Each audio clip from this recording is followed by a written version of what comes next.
What are you looking at? I have no idea. I'm looking at your weird face on the screen.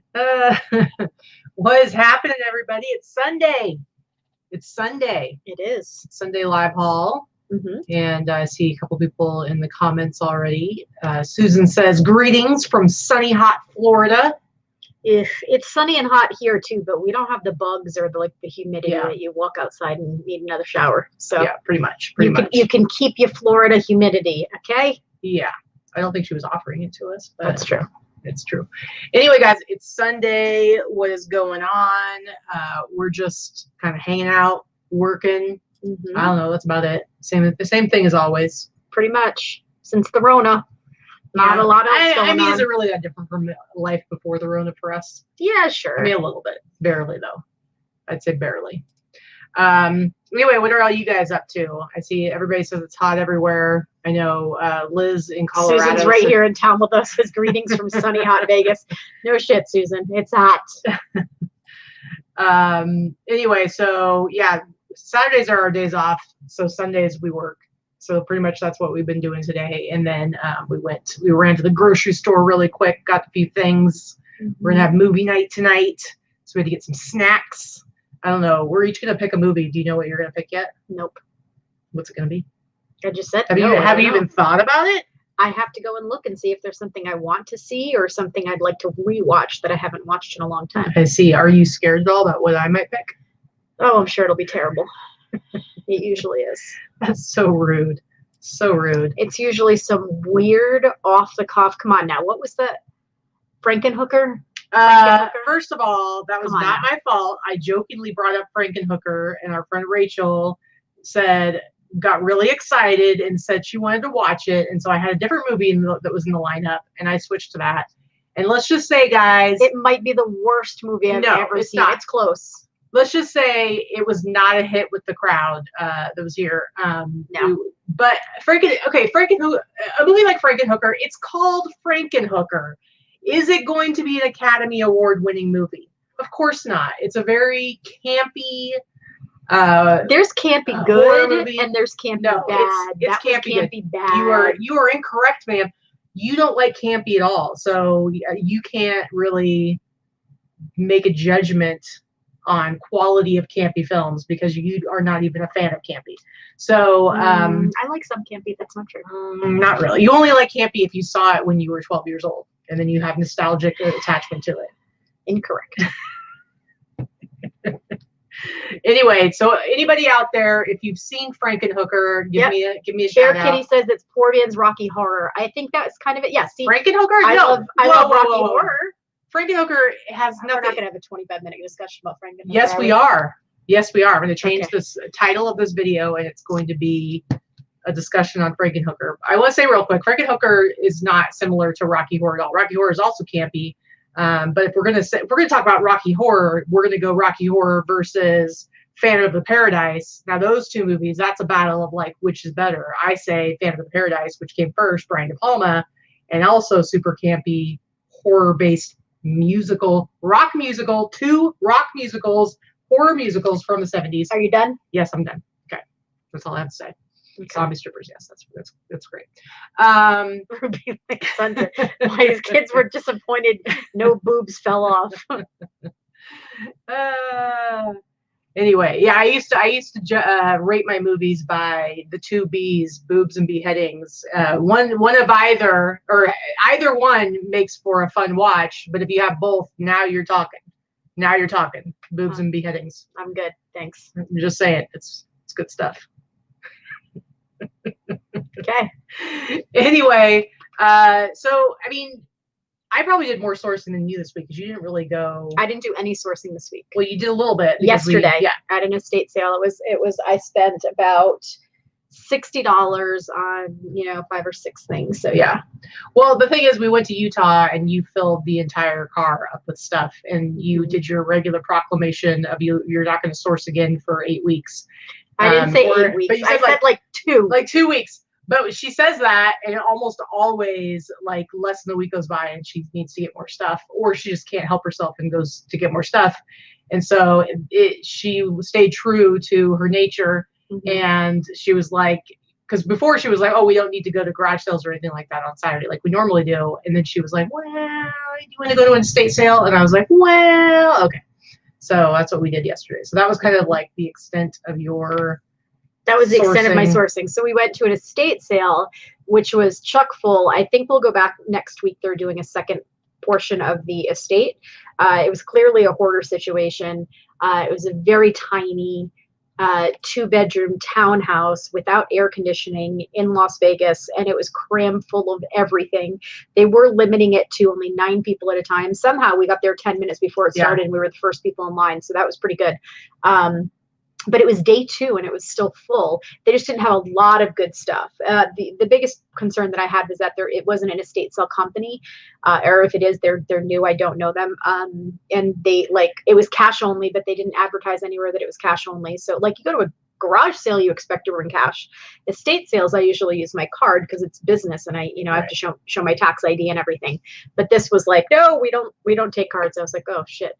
So now we had to go down the street, go to the ATM. I mean, I would say that your reaction was a little bit more animated than that, but yeah, I was like, are you fucking kidding me? That was what I said behind my mask. And then she was like, I don't even want to go back there. And then I was like, no, we're going back because there were a few things that I wanted to get. So yeah, we did end up going back. But it was pretty good. I got some good stuff. I got to do a little bit of cleaning, you know, it was kind of scuzzy. Yeah, it was, I mean, townhouse is saying it nicely. Well, it's called a townhouse. I know, but whenever I always think of townhouses as like a little bit newer and nicer. Well, yeah, I lived in a townhouse before I moved here. It was like a really rundown, dirty. It was pretty gross. Like it was an apartment. Let's face it. It was the back deck. Like all the nails were sticking out. So I didn't look at the deck. Yeah, well, because it was like open. You could like peek out there. So yeah, Jen, I picked up some of my vintage Avon pieces there. That was what made me go to the estate sale, because they had a whole dresser full of like vintage Avon colognes and bottles and things like that. Now, mind you, I'm not telling anyone to pick those up. They're generally worthless. There are very few that sell for anything more than $1 or $2. Everybody thinks they're old, they're collectible, they're worth something. I promise you, don't pick them up. They're not worth anything. I was picking them up to fit a certain aesthetic. We are redecorating one of our bathrooms in kind of like a 70s Hollywood glam thing. And I liked that 70s idea of like putting a bunch of them in the bathroom as decor, because they had funky like mod like boxes and containers and stuff. Little teaser though, guys, I actually have a few hard goods to show today. And a couple of them, I bought some Avon myself. And I'm going to leave it there at that to intrigue you that I would buy Avon. Why would I buy Avon? I don't know, but you are going to find out. Did they have ET Avon? Well, why are you going to spoil it? You didn't buy ET Avon. I saw what you bought. What are you talking about? Hush up. Anyway, but I did buy a couple Avon items, and I will show you those when we get to the haul section of this, but they're pretty cool. Pretty cool. So what else did we do? Well, I went and I went earlier in the week, and I went to Yesterday's Fits and picked up some stuff there, and then I went to Bring It Back. Yeah, Bring It Back is the other vintage store I go to. They're like a streetwear store, but they do vintage as well. And then I also had a bunch of stuff that I had purchased through online buys. So I actually did buy like a decent amount of stuff this week. So I have some stuff to show in my haul, but I do have some hard goods. Very exciting. So I do notice a couple of people referencing the vintage clothing haul video that I did. Thank you guys for that, by the way. You always make me feel really good when I do those videos by myself. It doesn't happen very often. I think I've done 2 now. And then she always has like a Sally Field moment where she's like, talks about how you guys really like her. You really, really like her. Well, I get a really good response when I do those videos, but they make me very self-conscious. I'm used to having the live audience to talk to and having Katy to banter with. So me just talking to the camera makes me very uneasy. I'm just not comfortable doing it. So we did a vintage clothing haul video. If you haven't watched it and you're interested in women's vintage clothing, I do suggest you take a look at it. But based on the response that I've gotten from both of the videos that I've done so far, I really think I'm going to try to make that a monthly thing. Yeah. So every time I get a big haul of vintage clothing, I will, whether it's once a month or once every other month, I will do that. Yeah. And I think it's a lot easier than trying to teach about vintage in the abstract. So what I'll do is I'll teach based on the items that are sitting in front of me. And some, you know, you're not going to remember everything, but if you catch a few terms and start to recognize decades and styles, it's definitely going to help. Yeah. So I've been telling her for like a year that she should do regular, like shorter videos like that. Cause I recognize that, like, you know, our videos are all an hour to 2 hours long because we're doing these live videos. And so I've always thought it'd be good for her to like do, you know, a regular, like shorter videos where she focuses on vintage. So and don't get me wrong, you guys are I am not perfect. Of course there are things that I don't know. I've gotten comments here and there about things that I've said incorrectly or I'm wrong about. I don't mind the criticism. I'm learning just like everyone else, but I will teach you what I do know and you know, take it for what it's worth. You may know more than I do, and that's okay too. I actually got a message today, speaking of criticism, wasn't quite criticism, but I got a message today through eBay that I had one of my items listed incorrectly. I had it listed as cross stitch, but it was actually a needlepoint item. And the person that messaged me gave me told me what was wrong with the title. And I fixed it and sent a message back and just said, thank you. And the message came back and said, thank you for your shows. I never miss. I watch your show every week with Katy, and thank you for teaching the reselling community. I was like, who is this person? I don't know who it was. So Karen, if you happen to be watching, thank you. I appreciate your notes. She says she's too shy to talk in the chat. So I hope that you will get over that because I do appreciate the feedback. So thank you for like popping into the store and sending me a message and letting me fix my title so my item is listed appropriately. Yeah. Forevermore Creations says that you should do a vintage clothing video where I model the clothes. Ooh. I don't know about that. She won't let me do it anyway. She gets freaked out. I can't imagine Katy wearing I've seen her wear a dress. It's basically like I'm in drag, and it freaks her out. And she won't look at me. She won't hold my hand. And she won't kiss me. And I don't like it. It is like she's in drag. It's weird. It's real weird. It's real weird. Guys, you don't want to see her in a dress either. It's weird. Yeah, it's weird. So, and yes, Kara said it was a good Karen. Yes, it was a good Karen. There are lots of good Karens out there, okay? I understand that poor Karens are having a hard time now because that happens to be their name, and I'm sorry for that. I don't know where it started. It'll pass at some point. Yeah. Hang on. Anyway, so this is our regular Sunday show, and we break it up into 3 parts. The first part, we go over our real numbers for the last week and break it down, our gross numbers, and some of our costs, particularly like our costs of goods, to give you a more realistic idea of the things that we are buying and selling and what that looks like as far as our net. Of course, it does not include a lot of the overhead costs and the other things, but it gives you a good idea of kind of the value of the items that we are selling and what goes into it. And then the middle part of our show is when we go over the sales highlights. We look at some of the cool things that we sold over the last week. Obviously, we leave out the boring lower price stuff, but you can always go down below and follow the links to our stores. We're on eBay, we're on Etsy. You can look at our solds at any time you want, look at the prices, all that stuff. Lots of people do. And then the last part of our show is when we go into a haul of the things that we picked up over the last week. And that's kind of how our show goes. So Pickin' Peaches, before we get started, I just wanted to address your question there. Because you talk about selling on Etsy a little bit. I want to move to that platform, but the fees seem steep, and I'm a little apprehensive about making the jump. I can tell you the fees are actually less on Etsy than they are on eBay. So don't let that be one of the things that holds you back at all. It's a different platform. All the platforms are a little bit different. But honestly, if you are an eBay seller and you have been able to figure out how to sell successfully on eBay, Etsy is a cakewalk. Every other platform is much, much, much easier than eBay as far as creating a listing, setting up business policies or shipping policies. If you want to just do calculated shipping, it's totally fine. Or you want to do free shipping, whatever you want to do. Etsy is far, far easier to use than eBay is. eBay fees range anywhere from like 12 to 13%. If you're including PayPal, and now that they're moving to managed payments, it's like just under 12%, I think. Yep. Whereas Etsy, their payment processing plus their selling fees combined are 8.5%.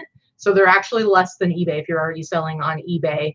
There are some fee issues. There are fees that they have for off-site ads, but you don't have to worry about that if you haven't even started yet, because if you're a new seller on Etsy, that's it's an optional thing. You can opt out of it. You don't have to do those off-site ads. It's for us Etsy sellers who've been on there longer and have a higher history of sales. We are forced to do that. So you may have heard that there are these really high fees that you have to pay. Personally, I think that they are worth it for the service you're getting, but it won't apply to you as a new seller, so you don't have to worry about that right now. So correct. It's a lot easier. And the other thing I wanted to say, and someone else mentioned, Kelly Ward mentioned, is that most items will sell for more money on Etsy than they will on eBay. Etsy is a large platform, but it's not quite as large as eBay. It does not have all those Chinese spam sellers yet. And I'm not saying that to be like the China virus. I'm saying that because that is what happens on eBay. You have these huge companies that are bots that create thousands and thousands of listings that crowd out search. And that's been happening for years in just about every category. You do not have that on Etsy. So there are far fewer listings for people to search through. And you also have the ability, since you're selling vintage for the or craft items or handmade items, for the most part, what you're selling is unique. So you have the ability to set your prices a little bit higher, and people buy on Etsy. It's a different buyer. I will have people buy something on Etsy for $150 that I have on sale for $75 on eBay. They clearly did not look. Well, and Allison makes a good point that on eBay, I mean, it's been so long since I was a new seller on eBay that I don't think this was an issue back then. But now when you create a new account to sell on eBay, you immediately start getting all those scammy messages of people trying to take you off site and like say like, oh, text my number here and I'll pay you twice as much. And like they do all the weird stuff. Yeah, that doesn't happen on Etsy. That doesn't happen on Etsy. Etsy is probably the only platform it doesn't happen on, because it does happen on Posh. It does happen on Mercari. So you do have those weird bots and messages. So yeah. So hey, Commentex. Hey, Courtney. Thanks for popping into the chat. Haven't seen you in here in a while. So anyway, if you guys happen to have been watching, I think some of you guys had seen it in our chat, and I'm not sure if we mentioned on the show or not, but those of you that follow other YouTubers, you probably have heard by now about Debbie, who is currently in ICU with COVID. She is sedated and on a vent. She is critical but stable. They have been talking, the latest update that I saw on YouTube, not YouTube, on Instagram from her friends through her family, is that they are trying to lighten her sedation and are trying to wake her up. She was combative when they first tried it, so they're letting her, she's not heavily sedated right now, so I think they're hoping she's going to come out of it on her own. So this is all very encouraging. But there was an auction that was done by Mothership Vintage on their channel last night to raise funds for Debbie and her family, and a bunch of us bought some stuff. I know that I was in the chat. I know that I saw Mo and Linda in the chat. I know there was Jamie in the chat, and a bunch of other people. So anyway, yeah, I just wanted to see, let's see. I see Karen in the chat. She spoke up. She did speak up. Well, her parents almost named her Holly, and she's lamented about it for years. You can change your name to anything you want. That's a fun thing about being an adult. You can do that. Macaulay Culkin changed his name to Macaulay Culkin. Yes, and Sandy Rag said Deb's channel is pinching pesos for sure. Yeah. If you happen to watch her, she is a member of the Boss Facebook group, and yeah, so she's just another one of our resellers that was in need. And if those of you that have been following us for a long time know that, almost 2 years ago now, Katy was in a horrific accident, and she was in the hospital for quite a while, and she was very badly hurt, and it took her a while to get back. And the reseller community rallied around her and around us in a big, big way, completely unexpected.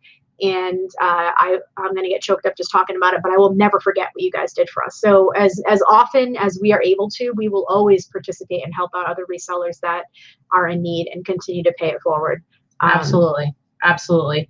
And then real quick, I know this is like the biggest intro of the show ever. We're like 20 minutes in now, but we like chatting with you guys. We like hanging out, whatever. There's 150 of you. Sue me. Come on.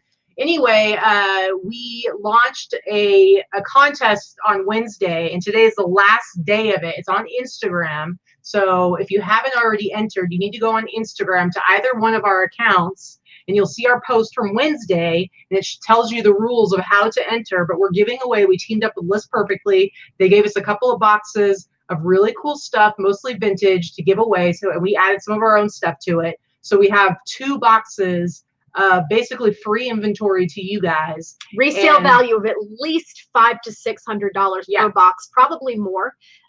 We may, based on what we would price it at, and you know, of course, it could be a little bit less if some of you guys are looking for the quick flip, but you know, it's free, so whatever. It's free. Yeah, so make sure you go and you enter that. You have until tonight. This is Sunday. You have until tonight, 11:59 p.m. Pacific time. Make sure you go on Instagram. The link's down below to our Instagram accounts, and you enter if you haven't already. We're giving away a bunch of cool stuff. We put up a picture today of a bunch of the stuff that's going in the boxes, so you can see and drool over some of the stuff that you might get if you win. We will be drawing it live on the show on Wednesday. Yes, Wednesday. So not that you have to be watching. You don't have to be, but I would suggest if you want to know if you won. It'll be fun. You should be watching Wednesday, and we will be paying for shipping. No catch. It's not like, hey, $99 shipping per box. No. Well, I was going to do that. We will be paying for shipping to get it out to the winner. So someone asked real quick, do you need to have a social media following on Etsy for it to be successful? The answer is no. It is not a social site. It is not like Posh where you need to share and all that kind of stuff. It's nothing like that. No. It's like eBay. You don't need a social. But I will say the nice thing about Etsy is they give you a lot more information about where your traffic is coming from. And so, like, for instance, I on my Instagram account, my seller account, I have in my bio, I just have my Etsy store just because I have all my vintage in it, and that's kind of my focus. And so when I look at my traffic reports on Etsy, I can actually see how many visits are specifically from Instagram. So that's really cool. I like that. Yeah, it's nice to be able to see where your stuff's coming from. Absolutely. eBay's traffic reports have forever been lacking. No idea where stuff is coming from. All right, let's go ahead and look at our numbers for this last week. We're going to start with Victoria. Oh, I can tell by looking at my numbers and knowing what the total is that somebody beat me again. I don't know what you're talking about. My sales have been kind of crappy this past week. Again, I have to say. So I had 40 sales on eBay, 16 between Etsy, Posh, and Mercari for a total of 56 outgoing orders. $22.60 on eBay, $6.64 between Etsy, Posh, and Mercari for a total of $29.25. I'm rounding up. See, you still hit like $3,000 for the week, and that's a crappy. So we were saying this last week. It's like we are in such a different place than we were even a year ago. That now we look at a week like this, and you're like, yeah. It's like ridiculous. But last week this would have been like a great, amazing last year this would have been a great, amazing week for you. So I just think that it goes to show like how I'm getting spoiled. Your business has grown. Yeah. So $332 shipping. I did have quite a few international orders this week, quite a few to Australia this week. Australia seems to be coming through for me between Etsy and eBay for some reason. The Aussies love my store this week. So $42 in promoted listing fees on eBay. I will say I've tried a little something to shake my store up. I turned off my promoted listings on eBay last Thursday, and my sales have picked up. So, who knows what it means, but I'm just trying a little something. I usually promote everything at trending rates, and I have seen that I have not been getting as many promoted listing sales. So maybe my sales were, my campaigns were stale. Etsy fees, it's basically Etsy, Mercari, and Posh, $59 and change. My total cost $729. My cost of goods relatively low at $173. My total net sales at just over $2,000 and change.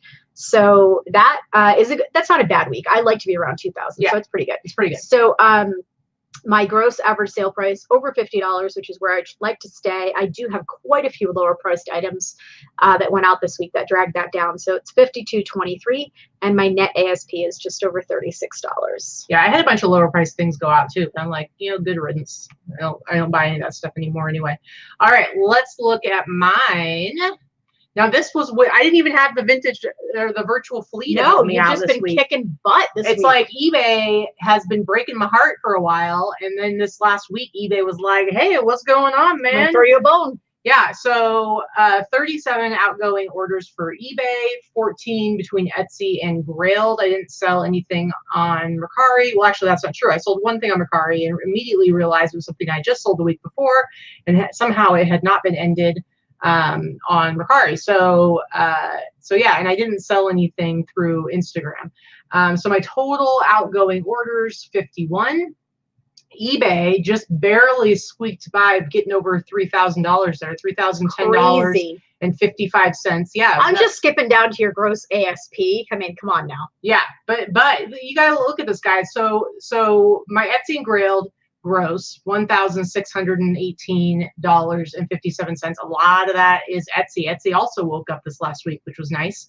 So my total gross sales, $4,629.12. My shipping, of course, is up because I had a lot of stuff to ship out. So $340.04, and I had a lot of international sales.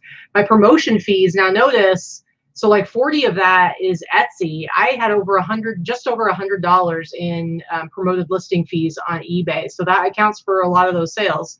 So see, it's working for you this week. Just this week. And then I have my fee breakdown there. And you can see my cost of goods. Now, Vikki's cost of goods were what, 170 something? Yeah. Mine were $905. So my cost of goods, I'm obviously spending up quite a bit on some stuff, and you'll see some of that stuff in my sales highlights. Definitely paying up for some items that I know I can flip, but that brings my costs up.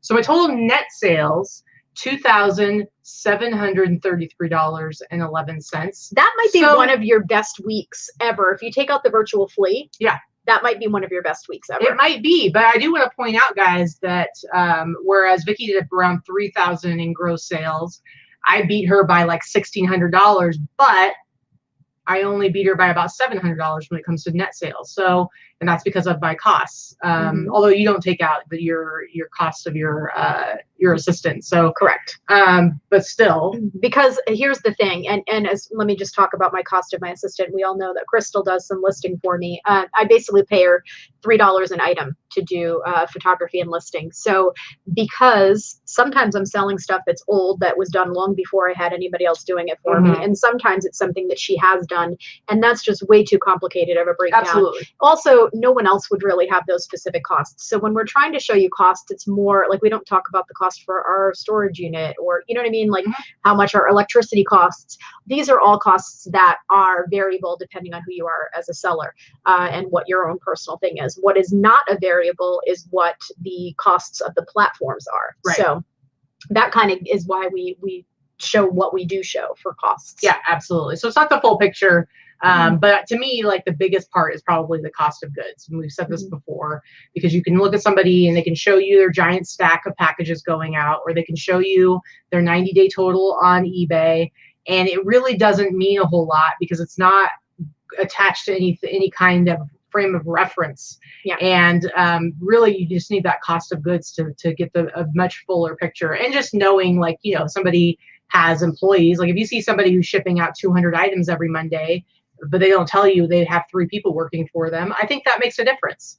For sure. Especially for people who maybe feel a little frustrated sometimes because they see people doing that and they don't understand why they aren't able to do the same thing. And it's like, you know, you're not necessarily working with the same tools. Okay, so, and then my gross average sale price, just over $90. My net average sale price, $53.59. So yeah, I mean, I was at like where I wanted to be at like $60. Now I'm kind of pushing it up and going higher. Yeah, see, Courtney says, comment tags, Courtney. By the way, if you want to watch a really fun YouTube channel, I don't know who knows who Courtney is, but if you are not watching her channel, she's one of the few YouTubers that I do tune into sometimes because she's so engaging and genuine that I really enjoy watching her channel. And you've all heard me say I don't watch a lot of YouTube. I really don't, because I cannot work and watch YouTube at the same time. It's just not, I can't function that way. But Courtney is actually very entertaining, and she's super sweet. But yeah, cost of goods is very important to know. It's really hard to compare yourself or your way that you do business to anyone else if you don't know what the cost of goods is. Yeah. And I do think there are a lot of people who get trapped in that, comparing themselves to what other people are doing.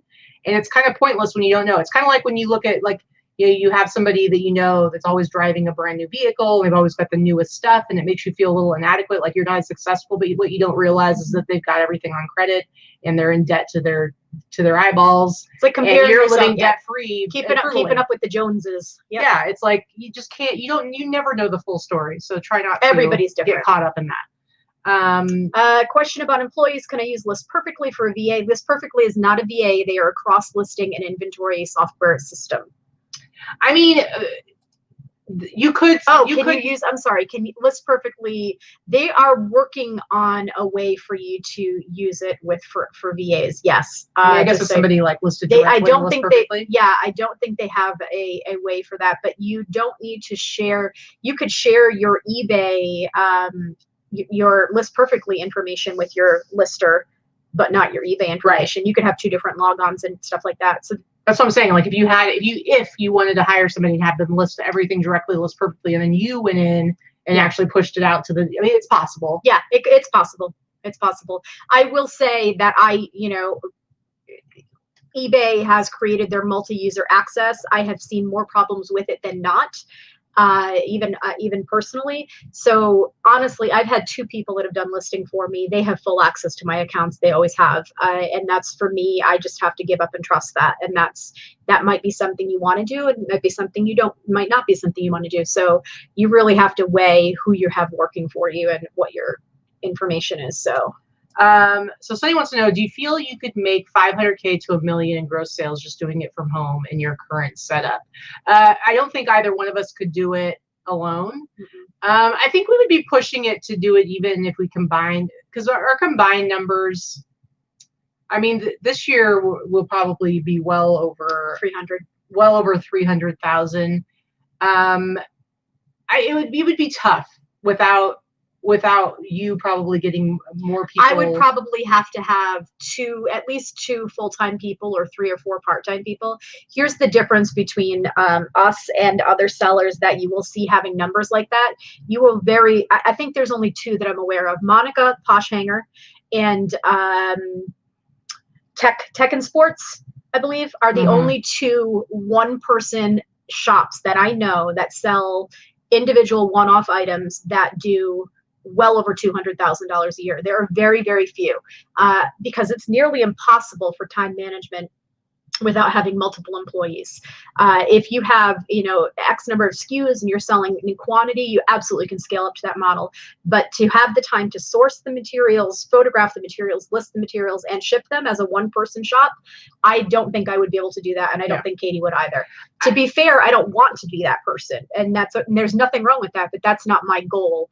I'm quite happy doing the volume that I'm doing, and Katie is as well. Neither one of us are trying to be moguls. I think between the two of us, we could potentially hit the 500K. And I say that because as far as my own business goes, the direction I'm going with like the stuff I'm selling and really pushing my sale prices up, it's really going to be a question of me finding more reliable, regular sources of higher end vintage streetwear, vintage t-shirts. And I'm working on that. And I've definitely, even just in the last like month to 2 months, have already seen some big increases because of the way I'm changing things. But even if I doubled my gross, I'm definitely going to be probably more than doubling my costs, because I really have to pay up for that stuff. I will say, here's the thing, Jamie, just like what you said there, I felt like I was working 24/7 to get up to over 100,000 gross last year. I can tell you that's where I was 3 years ago. So 3 years ago, I started working balls to the wall, and really we took no vacations. We took no time off. For about 1.5 to 2 years, I really had a very low quality of life outside of work because I was really trying hard to build my business to a certain level. And once I got there, I'm now able to take a little bit more time off and to be a little bit more flexible about it. But Katie and I both worked very, very hard to get to that level, to get over the $100,000 mark. I feel like getting from 75 to 100,000 was very difficult. And once we both got over there, it's a lot easier to maintain that over 100,000. And grow it incrementally from there too. And I've changed my model to where I need probably half of the inventory each week that I used to make more money than I used to, because I've really changed the way that I source Yeah. So somebody asked, are you sourcing the same as you were before COVID? Well, when COVID happened, we both had to figure out how to source a little bit more creatively online and buying from other people as opposed to going out and sourcing ourselves. Like Courtney does, for example. Courtney gets a lot of her inventory from the bins. She has a great bins where she goes, and we just don't have that here. So I'm paying anywhere from $5 to $10 per item plus $3 on top of that for my clothing items to have someone list them. So I really can't list things for like less than $30 or it's just not worth the time. But if I were getting things for $1, I'd be doing tons of stuff for the $30 range for volume. So it really depends on where you are. Everybody's resources are a little bit different. Now we definitely source a little bit more. We've been going away every other month to go and do 2 or 3 day sourcing trips so that we can buy in large quantity and have to source locally a little bit less.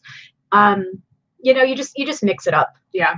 So Sunny wants to know, Katy and Vikki for president and vice president, who would be the president? Now she votes for me. I will say I would vote for you to be president because I don't want that kind of responsibility. Vicki's much better with staying on top of things and making sure they get done. I'm a micromanager. She's a big picture person. I'm a big picture person, and I'd rather focus on doing my own thing. So probably I would resign from the vice presidency and just be the first pool boy. Mal says, duh, Vikki. Yeah. Courtney, I have 3,000 items in my inventory. Yeah. And that also helped too. So the larger the inventory, the larger your selection. And I have a very slow turnover. I'm going to say that it takes at least a year for me to sell something for the most part. On average, I will turn over, I shouldn't say that doesn't take a year. I should say that I turn over my entire inventory, or probably 80 to 85% of my inventory within a year. Yeah. So that's how that works for me. But when I had 1,000 items listed, I was selling a lot lower than having 3,000 items listed. So it's a numbers game when you're selling one-offs, especially when you're selling vintage. It takes a long time for vintage to sell. Vintage is most of the time is a long tail item. So you can't start off in the gate and expect to have your long tail items sell right away. You have to build up. So now I have long tail items that are 6 months old or 5 months old that are selling today. Yeah. And I'm constantly replenishing that, and they're constantly aging, if that makes sense. Yeah, for sure. And a lot of the stuff I'm picking up now, the stuff I'm paying up for is stuff that I know is actually going to sell more quickly, but at higher prices. So it's not necessarily as much of the long tail stuff, although some of it does sit and take a while. Mm-hmm. All right, we need to move on now that we're. I know we've asked a million questions. Sorry.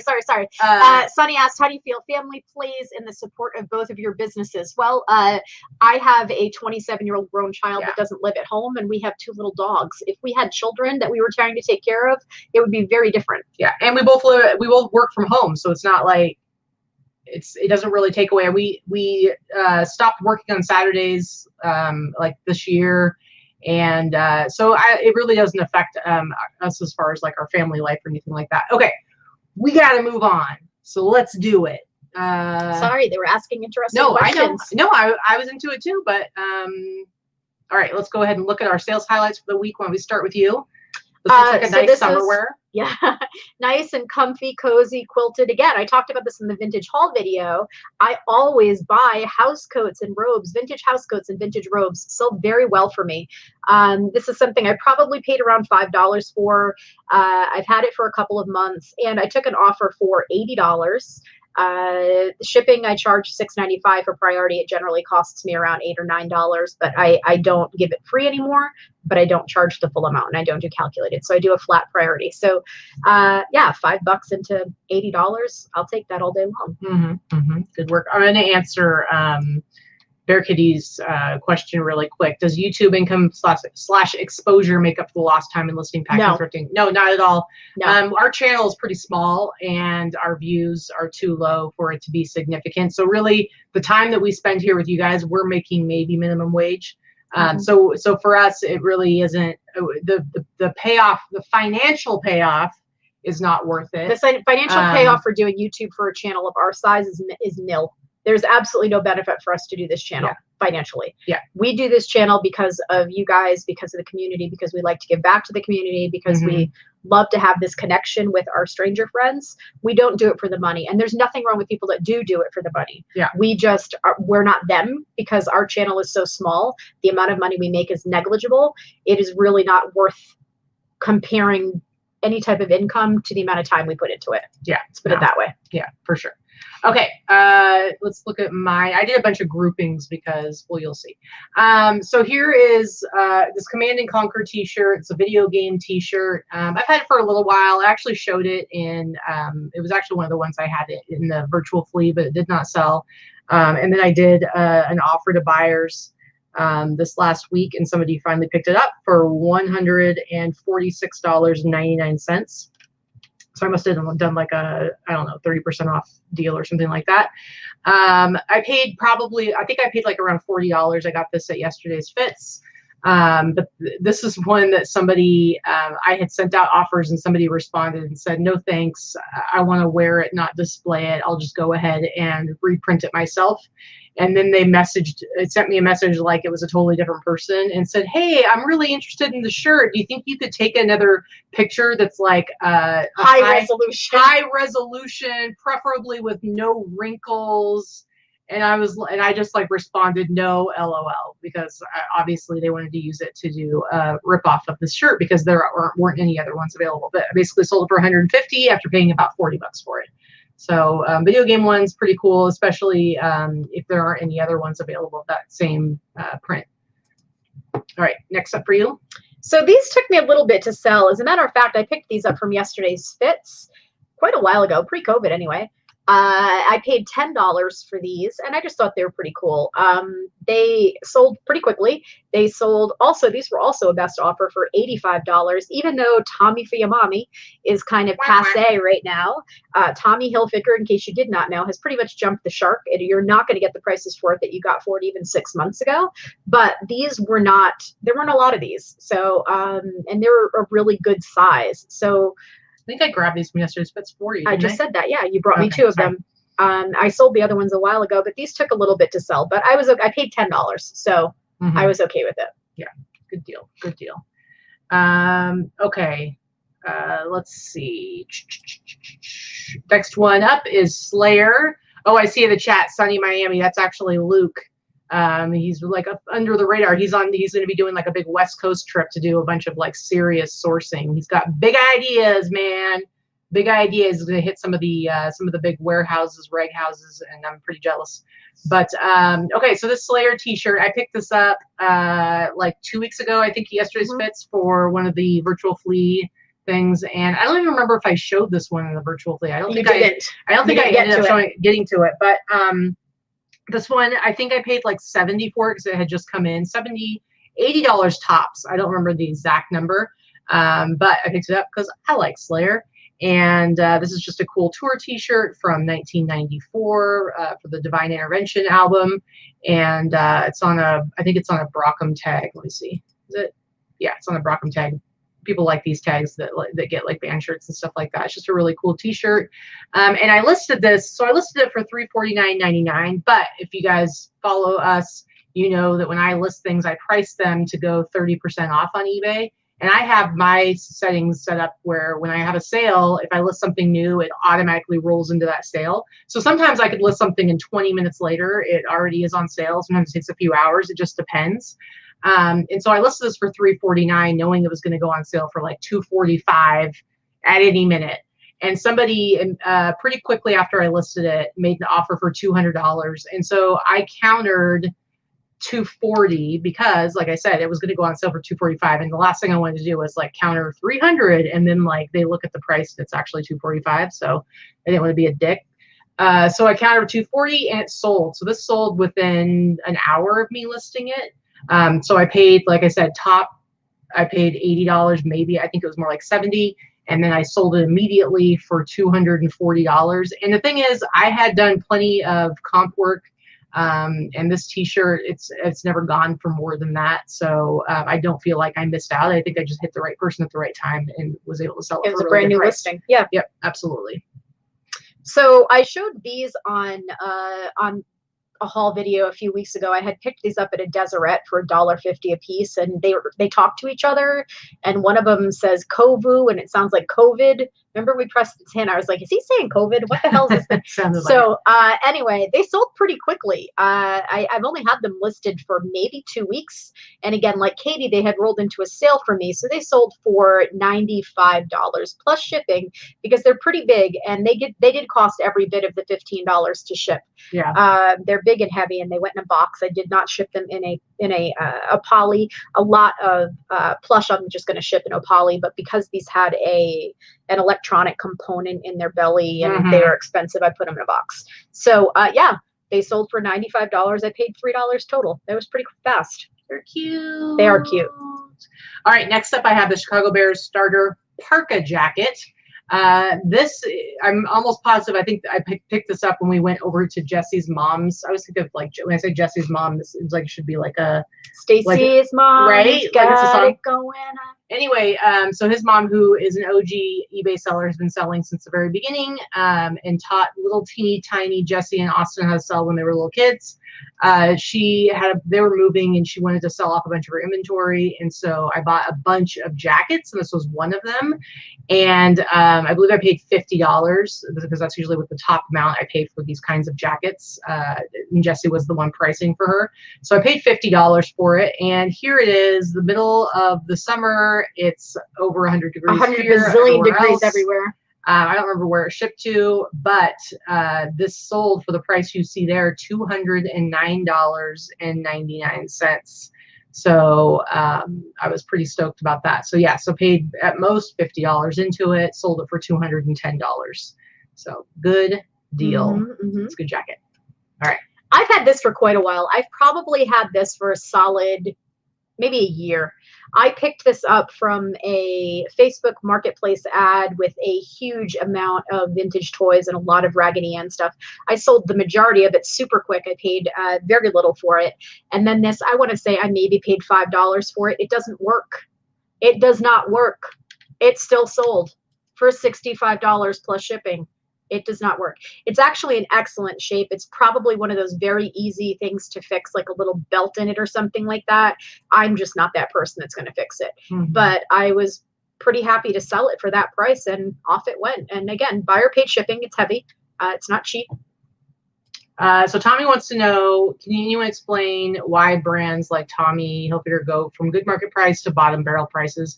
I mean, it's just like anything else. Trends, fashion, trending. it's trendy stuff. So something gets really hot, and then everybody goes crazy for it. And I think one of the issues when you have a brand like Tommy Hilfiger is that they are still around to make that stuff. And so then they go, oh, people like this? We're going to basically remake everything, every style that was popular back in the day, only it's going to be shittier quality.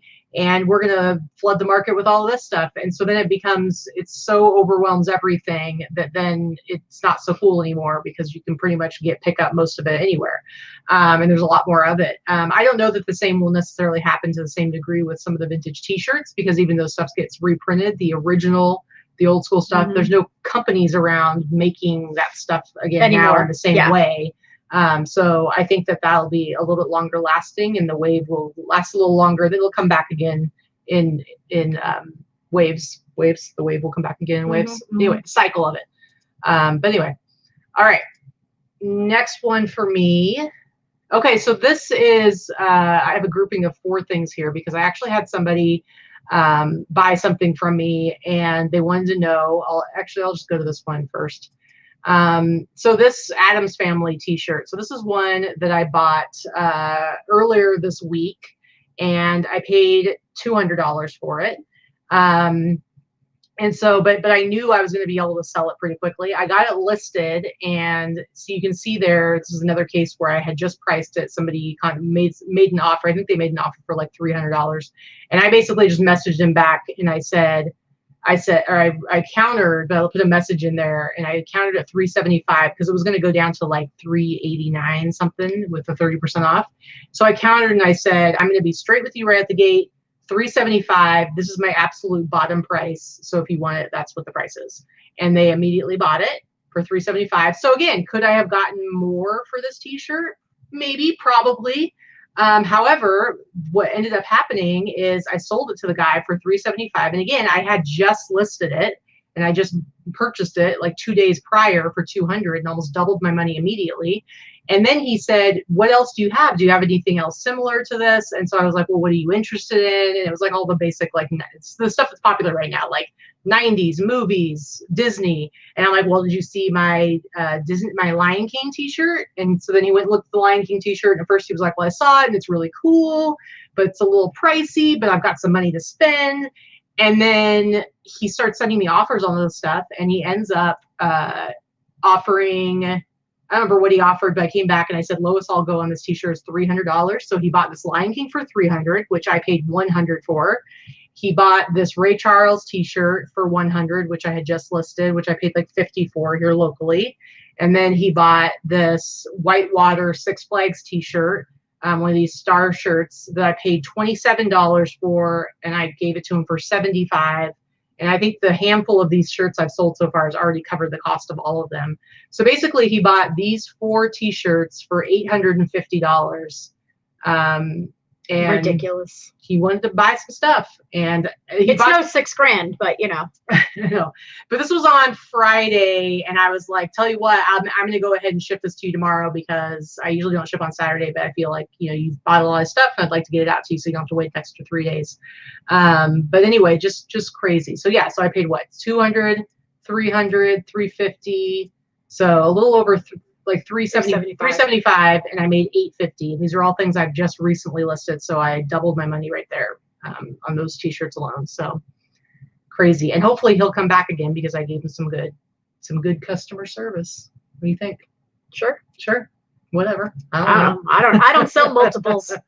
My people don't buy 17 vintage quilted robes at once. Yeah, how cool is this shirt? This is the Stanley DeSantis shirt, which are really known. I think you would have would have gotten good money for that on the flea had you. Yeah. I think you might have gotten more than you got. I could have, but I might not have as well. So you just never know. But I also need to make money when I'm not on the virtual flea, because that's not a guaranteed thing. So I was happy to double my money. All right, next one for you. What's sorry, Mike? I'm sorry. I have to figure out a way to get you the solds through. Yeah. I haven't had a lot of good solds. So this was I sold this on Macari. I've had this for a while. We picked it up probably March. I think I would say March in Arizona. Oh, okay. At Gracie's Vintage in Arizona. So if you do happen to go through Flagstaff, it's a great little vintage shop. But I think I paid up for this. I paid like $25 or $30 for it. I actually was hoping I would sell it for more. I got it home and figured out there were quite a few flaws. It had a few holes and some staining. So I was like, oh crap. But I was happy to flip it for $69. And I like selling on Macari, because Macari, the fees are flat 10%. So that's Allison's favorite price. Just saying. Yep. Is that it? Yeah. All right. Next up, I have this super cool Jaguar Mayan Pyramid t-shirt that I'm sure Kara thinks is super cool, but it's not her size. Otherwise, I'm sure I would have sold it to her. But I've had this for, I don't know, a number of months. I got it from Jesse, Yesterday's Fits. I just really thought it was an awesome looking shirt. It's super distressed. Like if you look at it like around the collar and stuff like that, so you can see how it's like all worn out and stuff. But it's a really cool like vintage 90s. The back's got the pyramid on it. Sorry. And the front's got the Jaguar. It's just super cool shirt. It's got some holes, and but it's got that Fruit tag on it. And let's see what this sold for.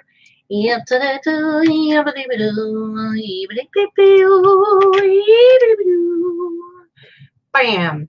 It was 10% off, so it sold for $134.99. I believe I paid around $25, $30 for this t-shirt, but I sold it for $135 on the old Etsy. But I just think it's a really super cool shirt. People who like that kind of the look of those liquid blue Grateful Dead t-shirts, but maybe you don't want to go around pretending like you actually listen to Grateful Dead when most of them don't. But no, thank you. This one's pretty cool. So, well, I had some very not so interesting sales this week. So Katy's got like 87 solds to show you. I have like 5. This is my last one. This is something that I sold on Etsy. I picked this up for $3 in a bulk purchase.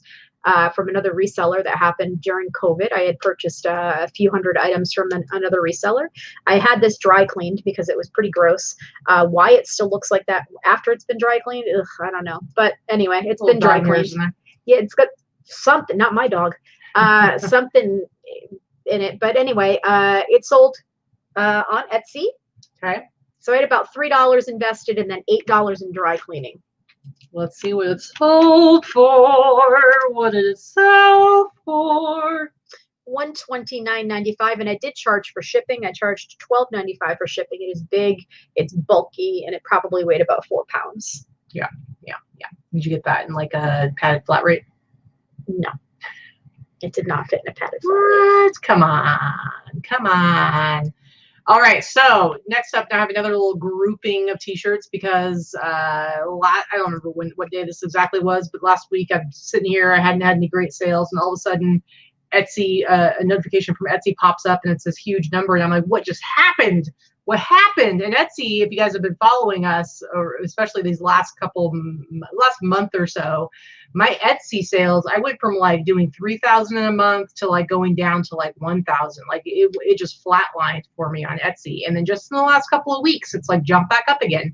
And so I had yet another person come and buy a group of t-shirts. This actually happens more on Etsy than it does on eBay.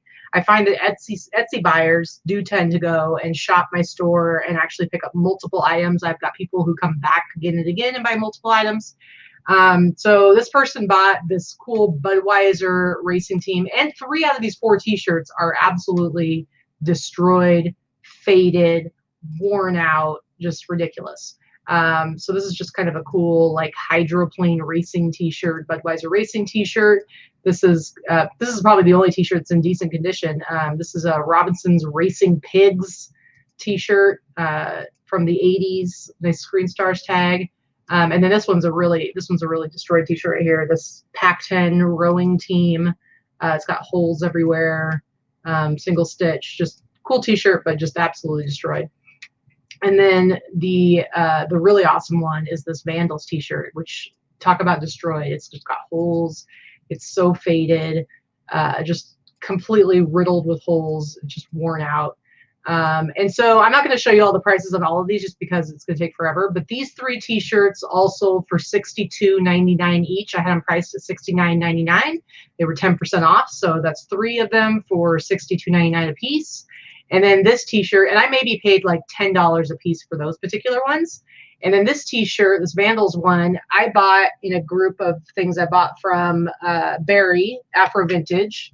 I bought like 15 t-shirts from him for $500, so averaged about $33 a piece. But this is one of the higher value ones, so I'll say I paid $50 for it, let's say. And let's see what it sold for.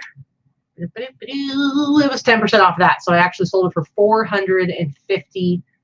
So I basically paid $50 for this shirt, sold it for $450. So between all 4 items, it was like $680 something. But just a crazy multi-sale. And then I'm just gonna show you one grailed sale, and it was this Rolling Stones t-shirt that I basically sold 2 minutes before midnight last night for $150. And this was also in that group of t-shirts I bought from Barry. So I'll say I paid $50 for it, sold it for $150. So that one came in right under the wire. But I'm gonna go ahead and get us out of there. So that's it. I had a week. You had a week. I had a week. I had to show some of the cool stuff. Had a week. I had nothing interesting as far as my solds this week. Sorry, guys. Pretty mediocre. My haul is also pretty mediocre. But hey, I'm cute. What can I tell you? It's true. It's true. So somebody asked, Katie, are you going to do the virtual flea again? So I was. So the 2 times I've been on, both times I was voted MVP. The second time, and when you're MVP, you get to go on the next weekend. The problem was we were going to Utah, so I didn't do it that weekend. And then this weekend, they're in the middle of their All-Star weekend because it's weekend number 20. And I'm just too much of a newbie. I'm not somebody that you're not an All-Star yet. I'm not an All-Star. Not yet. Maybe someday I'll be an All-Star, but I'm not. I mean, I've only been on twice, so I don't think I've proven myself quite yet. So I should be able to go on either next weekend or sometime soon. He has me on his list, so I do have an MVP spot coming hopefully soon. Hopefully next weekend. That would be cool. So So just keep an eye out. But yeah, but real quick before we get into our haul, tomorrow, Instagram, if you have an Instagram account, tomorrow be following A Boutique for Him and Afro Vintage, because Barry has just started, he's starting a new, he's being very ambitious. He's decided that he's going to do these vintage seller interviews Monday through Thursday, an hour every night. I don't think he realizes how much time that's going to take to do that. But tomorrow he launches his new show, and I'm going to be his first guest. And that's going to be tomorrow night, 6 o'clock Pacific time. So I'm going to be going live on Instagram with Barry. He sent me a really cool graphic, but his show is called, it's like Afro Vintage, and it's Legends and Trailblazers. So that's cute. Yeah, he's cute. Yeah, he tried to trick me into thinking that like he was the one that designed the artwork, and I believed him. I was like, "What? That's really cool." And he's like, "Ah, just kidding." So yeah, that's tomorrow night. So Greg Dupage Picker says, today you're just a bill. That was a little Schoolhouse Rock reference there. Katie's probably too young to even get that reference. I know that song. I'm just a bill. You know, he's like sitting on the steps. I know it. I mean, I'm not as old as you. I had to watch the reruns. You saw it like probably the first time it premiered. Yeah.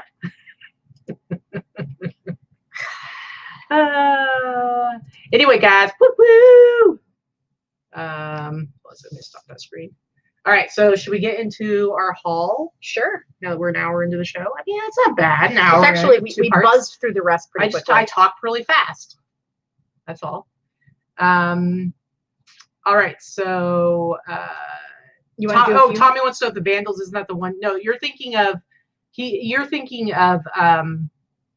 now my mind's gone completely blank. Gigi Allen is the one who did gross stuff, where you would likely have like poo or blood or urine get on you if you went to see one of his shows. The Vandals were not. No, thank you. Were not that gross. They weren't gross at all. They're just fun. No, thank you. You want to go first? No, you can go first. You're gonna have me go first? Yep. You guys want to see my hard goods?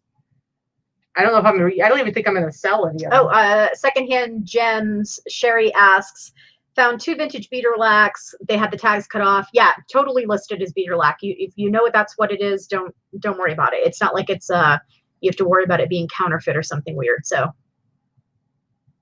go ahead. All right.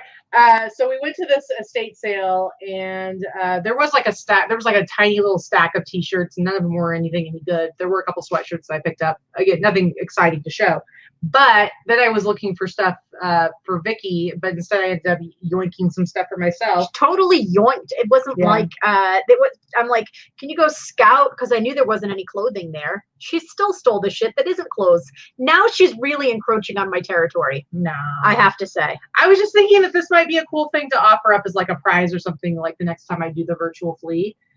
So this is the Energizer Bunny. The tag on it is from 1989, but anybody who grew up in the late 80s, or, early mid 90s knows all the different like Energizer Bunny commercials and stuff. Now he doesn't have his. He's missing his drumsticks. He doesn't have his drumsticks, and he's missing his flip flops. Yeah, so I don't know. I paid $3 for it. Maybe give him to your top buyer or something. Yeah, so I don't know. I don't know what I'll do with him. He's really soft. I believe I paid $3 for it. Well, I haven't paid you back yet. But I did drive you there, so there's that. Every time. Not every time. Sometimes I pay you. Usually, if it's like something where, because a lot of times we'll go somewhere and it'll literally be a $5 item, and I'm like, yeah, that's the cost of being chauffeured. I'm sorry, but I think that's a pretty good deal. It kind of is. Yesterday it was 20. I know. Anyway, I like my little Energizer Bunny. I think it's pretty cool. But I don't know if he does. He seems pretty solid. But yeah, there's nothing. He doesn't do anything. He does not do anything. Doesn't do anything. All right. Now, remember I said that I got a couple of Avon things? I'll show you these, and then Vikki can do some of her stuff. They smell like, they smell like old lady. They smell like grandma. Not my grandma, but somebody's grandma, I'm sure. But I think when you see yes, these, Rags. Yes, Sandy. She is encroaching on my territory. See, I've always been selling vintage clothing, including men's vintage. The thing is, Katie hates hard goods. Yes, that's encroaching on my territory. Here's the thing, though. I have no plan to take pictures of this stuff and put it up on eBay. In fact, I even told her if she wanted this stuff to sell, she can have it. I just couldn't pass it up.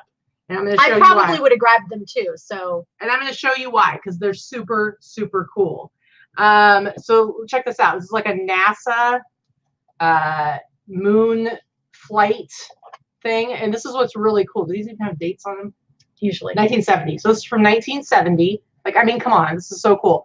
But both of these things I'm going to show you, they're actually like toys, or like a combination of toys and cleaning products. So this is Avon Moonflight Game with non-tear shampoo. And neither of these you can find anywhere, right? Did you say, this one, there are other ones.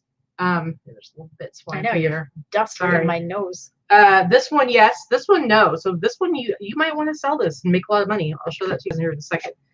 But this, they're kind of worn out and kind of dusty and gross. The boxes are dusty. But they're new. So this one comes with non-tear, no-tear shampoo. You know it must be really good.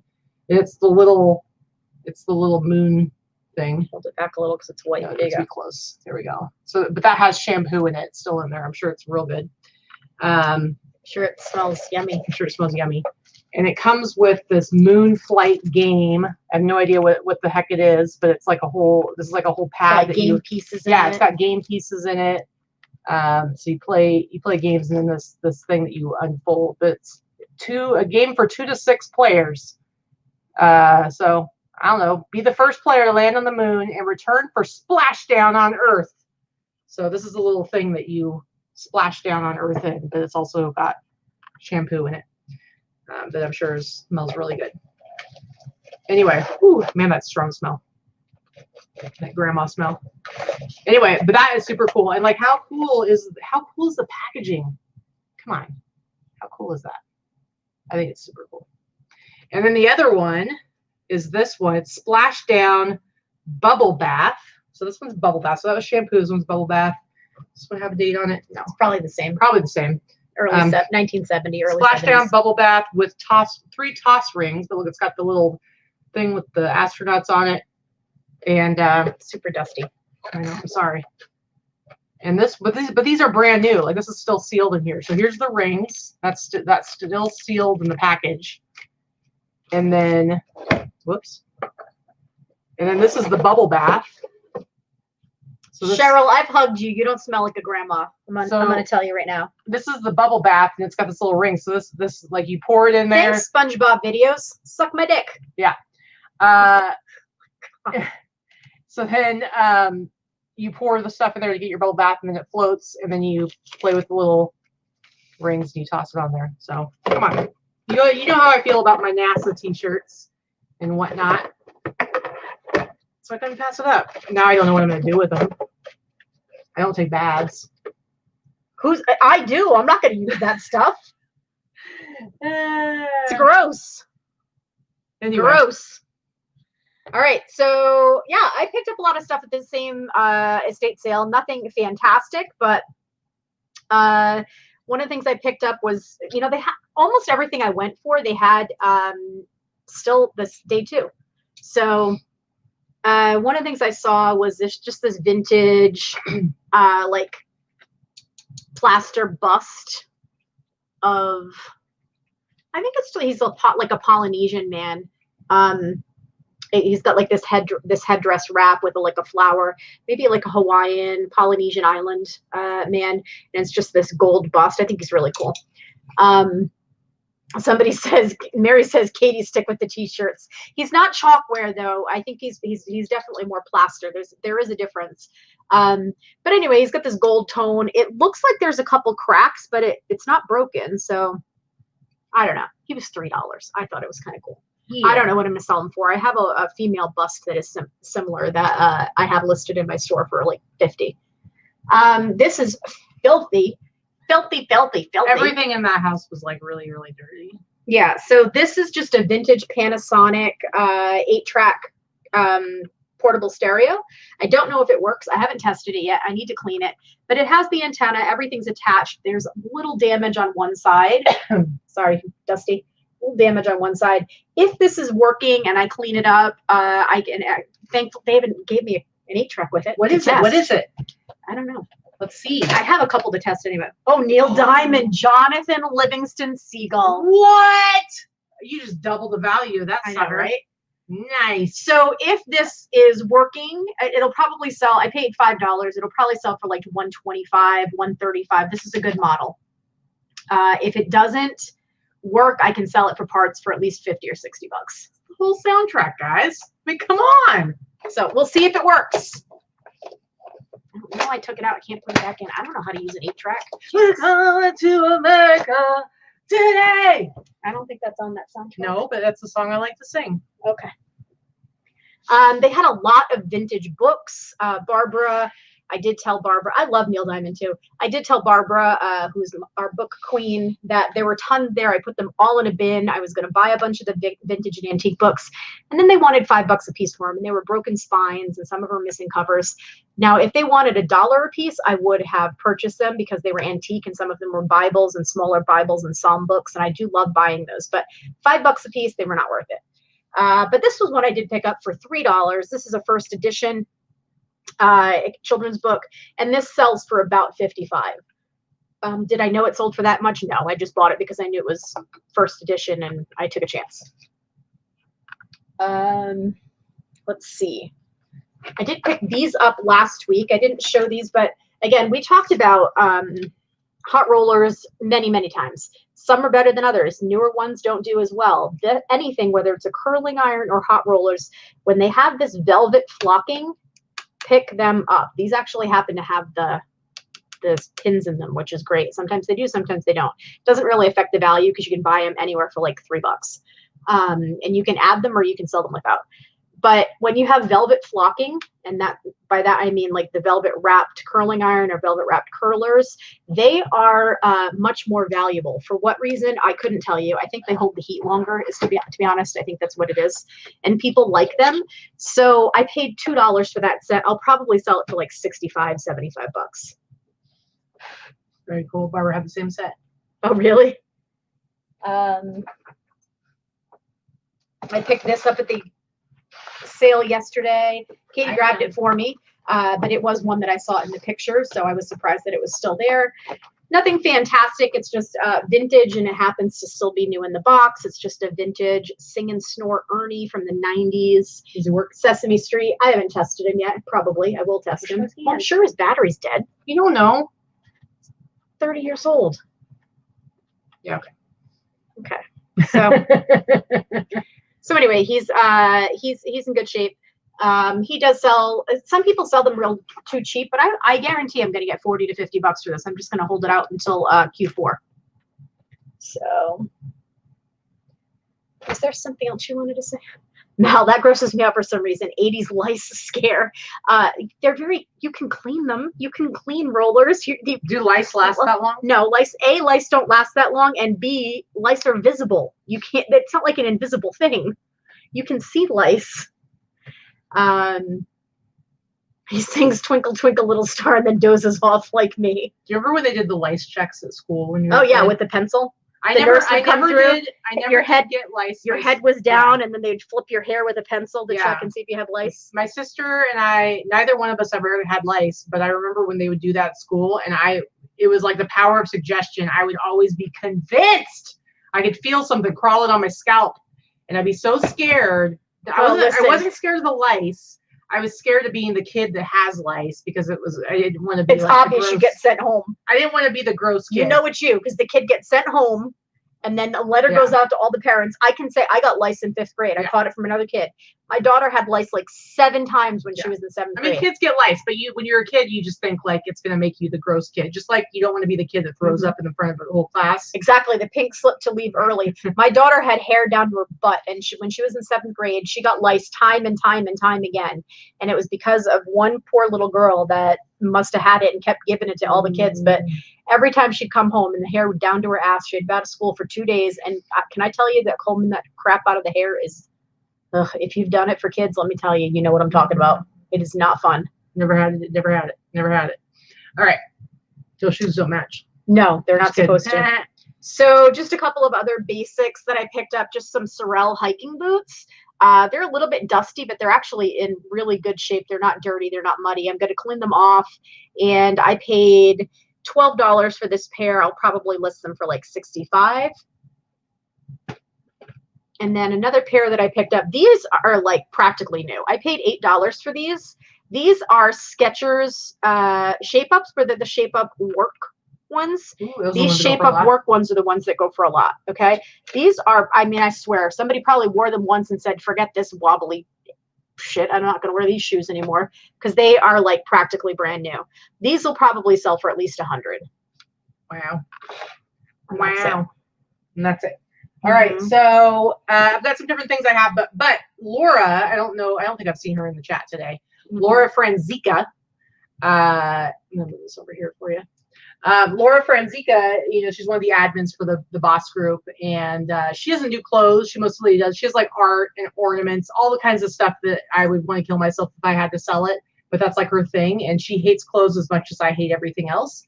And so, but for some reason, she decided she was going to go to this thrift store where they do like, I think it's $2 grab bags of t-shirts. It's like the stuff Allison buys, the rag bags. Yeah, but I don't think they're called rag bags there, whereas Allison's, I think they call them rag bags. But anyway, it's just like a bag of, it's a mystery bag of t-shirts, and they're $2, but they had them like half off, so they were only $1 a piece that day. So she bought 2 of them. And she's like, I don't know what I'm doing with this. And so she was going to report back what she got. And she reports back and she's like, yeah, it's pretty much a bust. I only got, the only decent thing in there was an 80s Tiffany t-shirt. And I'm like, pretty much a bust? You paid $2 and you got a Tiffany t-shirt. Like, I get it that she also got like 20 crappy t-shirts that she didn't want at all. But she basically paid $2 for a Tiffany t-shirt. So I told her I need to see pictures. She sent me pictures, and I said, I will give you $50 for that t-shirt. And so she sent me the t-shirt, and then now she knows that she should go. And anytime they have those bags there, buy them all. For you. Buy them all. Well, don't buy them for me. Buy them all. And if there's anything good in them, I will pay up for it to make it worth her while. And then she can just get rid of the rest of the t-shirts. So I got a similar phone call from our friend Sally over in St. George. She's like, I bought a bunch of vintage clothes. I don't know what to do with them. I'm going to ignore them and not want to list them. So do you want them? Pay me double what I paid, and I will get them to you. And I was like, sold. We'll do that deal. Yeah, so you 80s kids out there will appreciate this t-shirt that came in. Look at this. Look at this. Think we're alone now. Look at this. I wanted that jacket so badly that she was wearing with all the buttons and everything on it. She was so cool. Yep. So I paid $50 for this. She basically was just like, offer me whatever, I'm cheap. And so I wanted to be fair because I want to make it worth her while so that she'll bother to go do it for you again. Yeah, and I don't want to rip her off. And you know, I don't know what there's only one other one that I can find listed anywhere, and it's listed for like $250. Does that mean it's going to sell for $250? No, I have no idea if I'm going to be able to sell this for $250. But so I think $50 is a fair price considering she paid $2 for it. But anyway, it's just an awesome 80s t-shirt. It's on an old. Now you're gonna have that song. You're gonna have that song stuck in your head. It's on an old anvil tag, and it has mall concerts. Yep. Grab some earrings. Grab some earrings from Claire's. It's got this 1988 on it. There we go. Anyway, so I'm pretty excited about this, and I'm going to be bugging Laura to go and buy all the t-shirts that she possibly can to see if there's anything good in it. I just can't believe they put a good grief. I feel old. Tiffany, who seriously, Mo, where were you in like 1986? Her and Debbie Gibson, who goes by Deborah, because she's serious now. She's old. Deborah Gibson and Tiffany were the pop princesses of 1986. At least Debbie Gibson actually had more than one song. Samantha Fox. Anyway, I'm pretty excited about that. I think she was saying that she thinks like they barely ever have t-shirts hanging up in that particular thrift store. So she thinks that they just get t-shirts and they just basically throw them in bags. So that's why you actually end up getting vintage ones, because there's no way that an 80s Tiffany t-shirt was going to sit on a rack for long enough that it would get put in a clearance bag. It's crazy. Crazy. Anyway. All right. So I actually got a couple Planet of the Apes t-shirts, but these are from the 90s. I think it was probably when like they were re-released like the VHS set. Isn't it when they redid the movie? No. Because this is from 1999. When did the new movie come out? The Planet of the Apes movie. Somebody look it up. 2000 something. It was not 99. Okay. because it's got like James Franco in it. So somebody look up when the original Planet of the Apes remake came out. It would have been like, well, they did 2003, I think, was the Tim Burton one, and then they did the Tim Burton shitty one. Sunny, I actually saw Deborah Gibson at a Whitesnake concert here in Vegas a few years ago. My friends took pictures with her. I did not. She was very friendly. Mm-hmm. So anyway, this is from 1999, but it's like the original Planet of the Apes. It like says, 1968 on it, and it says Beneath Planet of the Apes 1970. So I would assume it was probably like they did like a re-release of like the VHS set, like a deluxe VHS set or something like that. So yeah, 2001. But 2001 was the Tim Burton one, and then so yeah, which was terrible. And I love Tim Burton. It was terrible. Between Jacob and Jen, I want to just sing through the whole chat because you guys are just like cherry bomb. Electric Youth. Jacob says Electric Youth. I got little stories for everything, guys. I know. This is why it takes so long. Do you guys like the stories, or would you rather me just show you a t-shirt and throw it off to the side? I'm going to say that people want to hear the stories. That's what I think. Okay. Okay, so this is really cool. So let's see if I don't know if anybody in the chat is going to recognize what this is. I did not. All I said is it looked slightly Hitler Youth-esque. It's not Hitler Youth-esque. Anyway, it says America, and it's got the bald eagle head on there, but you can see how the way it's designed, it kind of looks like a mountain, like a snow-capped mountain that says America. Mm-hmm. And I think this is dead stock. It doesn't seem, hold on a second, let's see if I can move forward. Like, do you think this is dead stock? Because it's like, it doesn't have like a regular tag. The tag is on the inside right here. No, I don't think it's dead stock, but I don't think it's been, I don't know.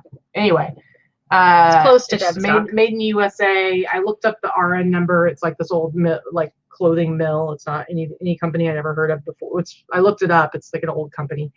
Anyway, this particular graphic, this design, and you can see on here, it says 1978 Angerman.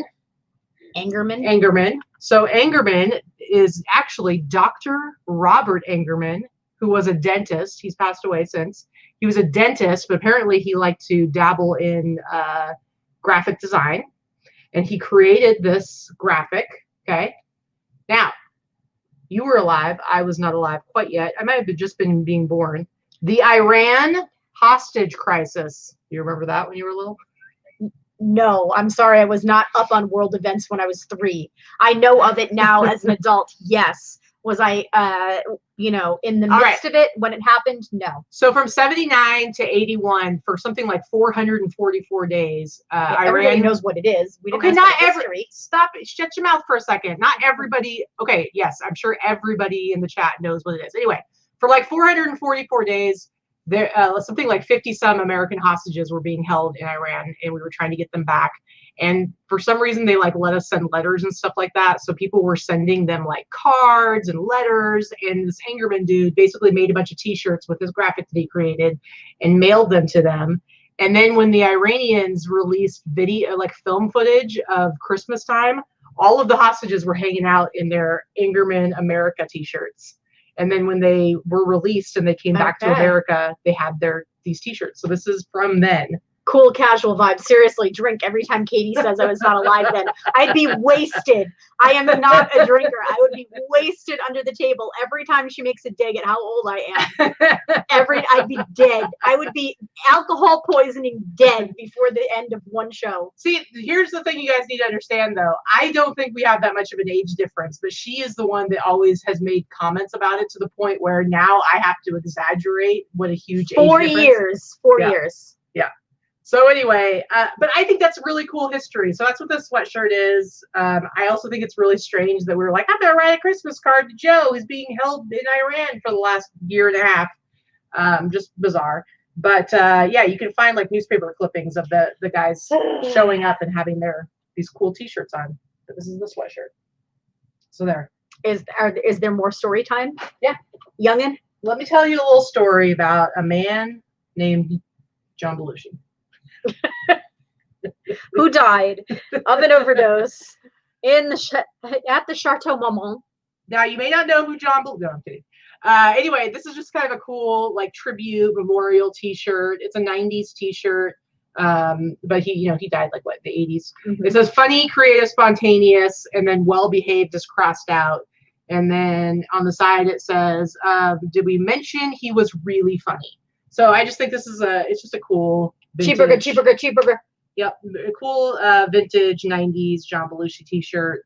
I paid like I think I paid like $25-$30 for it, but I like it. I love it. I want some more of it. Jacob says keywords #, cool story, bro. So rude. Thanks, Jacob. So Thanks, rude. Jacob. I appreciate that. All right, and then I'm going to show you this other Planet of the Apes T-shirt, Beneath the Planet of the Apes. This is also from the '90s. Just a really cool. Beneath the Planet of the Apes was the sequel to Planet of the Apes. It came out in 1970, but this T-shirt is from the '90s. Single stitch, really cool shirt. I paid up for this for show. Paid a little over $100 for it, but I intend to sell it for probably $250. It's on for the loom tag.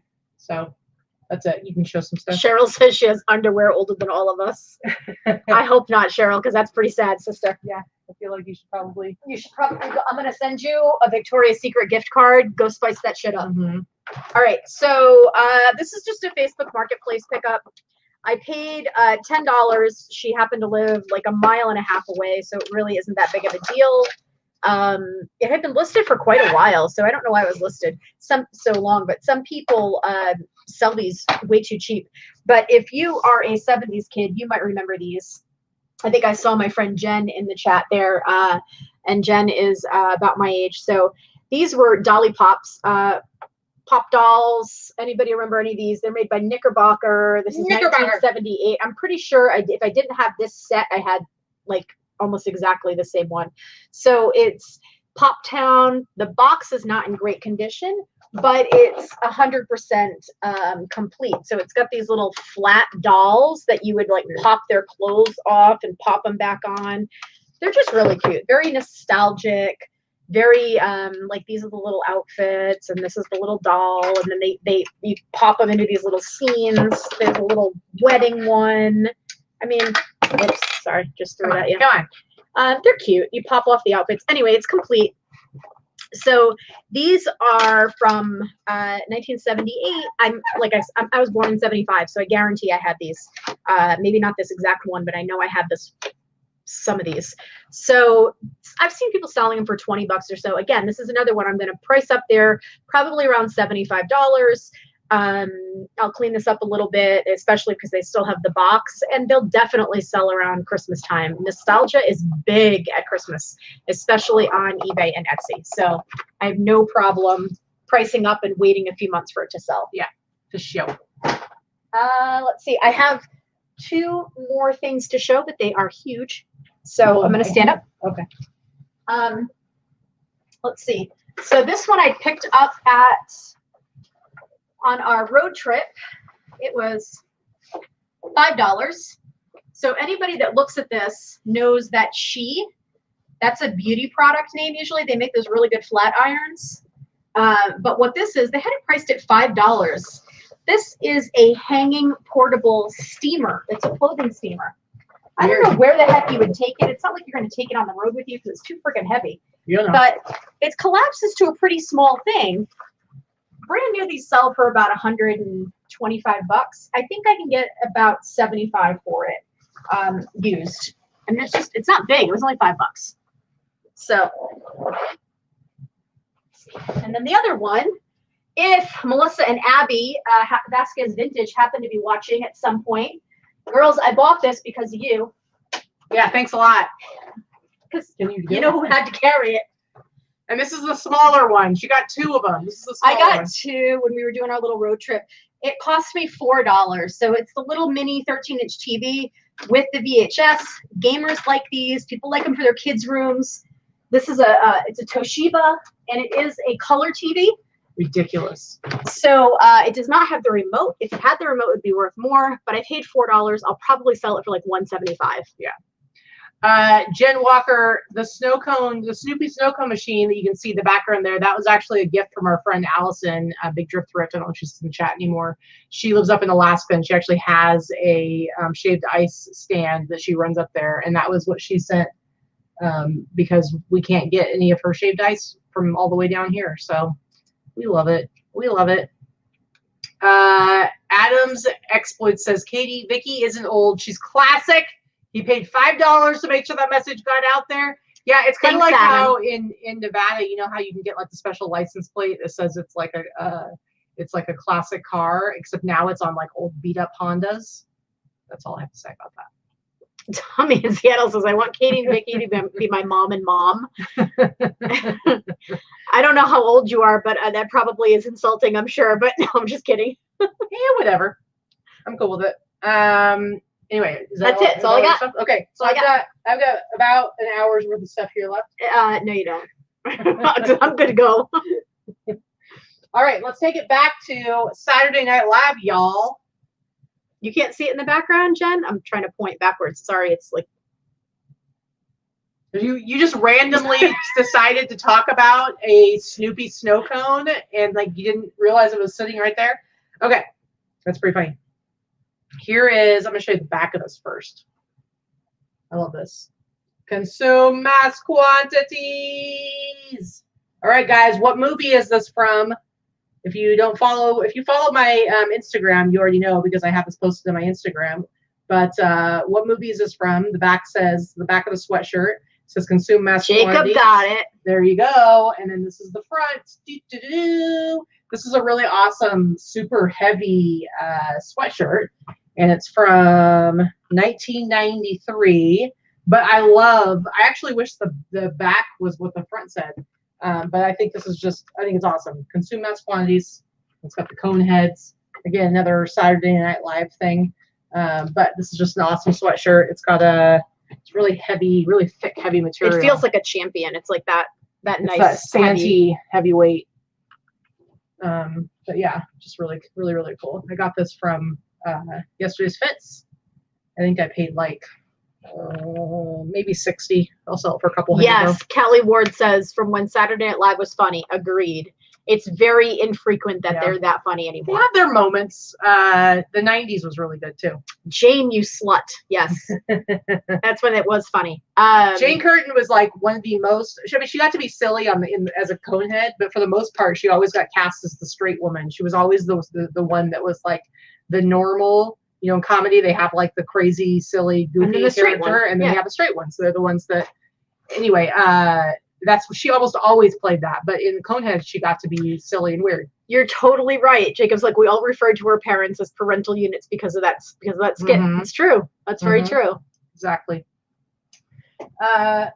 This is just a really cool DNA t-shirt. I got I've been buying a bunch of stuff online, and I bought like a whole 5 or 6 t-shirts from one seller in Thailand.